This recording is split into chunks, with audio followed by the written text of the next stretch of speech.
యువరాజు వస్తున్నారు. రేపటి నుంచి కాంగ్రెస్ ఉపాధ్యక్షుడు రాహుల్ గాంధీ తెలంగాణలో పర్యటించనున్నారు. ఆదిలాబాద్ జిల్లా నిర్మల్లో ఆత్మహత్య చేసుకున్న రైతు కుటుంబాలను పరామర్శించనున్నారు.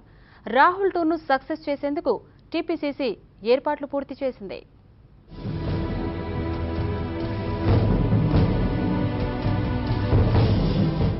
తెలంగాణలో పార్టీకి పూర్వ వైభవం తెచ్చేందుకు కాంగ్రెస్ నాయకులు విశ్వ ప్రయత్నాలు చేస్తున్నారు.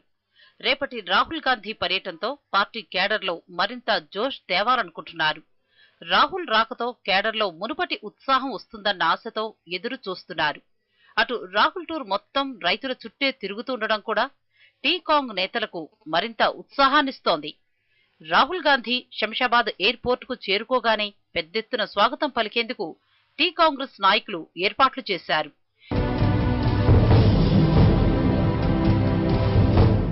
ఎయిర్పోర్టుకు చేరుకున్న వెంటనే ముఖ్య నేతలు, ఓయూ విద్యార్థులు, పలువురు రైతులతో రాహుల్ సమావేశమవుతారు.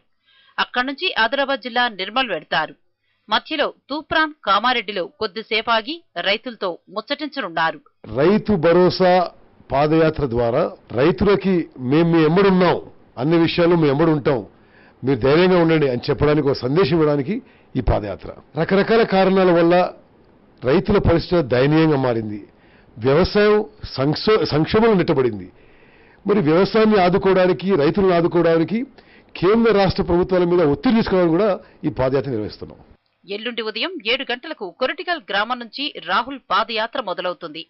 కొరటికల్ గ్రామంలో ఆత్మహత్య చేసుకున్న రైతు రాజేశ్వర్ కుటుంబాన్ని పరామర్శిస్తారు. అక్కడి నుంచి లక్ష్మీచంద గ్రామంలో బొండ్ల లింగన్న, సూది లక్ష్మణ కుటుంబాలను ఓదార్చుతారు. అనంతరం పొట్టుపల్లి మీదుగా రాజాపూర్ వెడతారు. ఆ తర్వాత వడియాలో రైతు లక్ష్మయ్య కుటుంబాన్ని రాహుల్ పరామర్శిస్తారు. అక్కడ ఏర్పాటు చేసిన బహిరంగ సభలో రైతులనుద్దేశించి ప్రసంగించనున్నారు.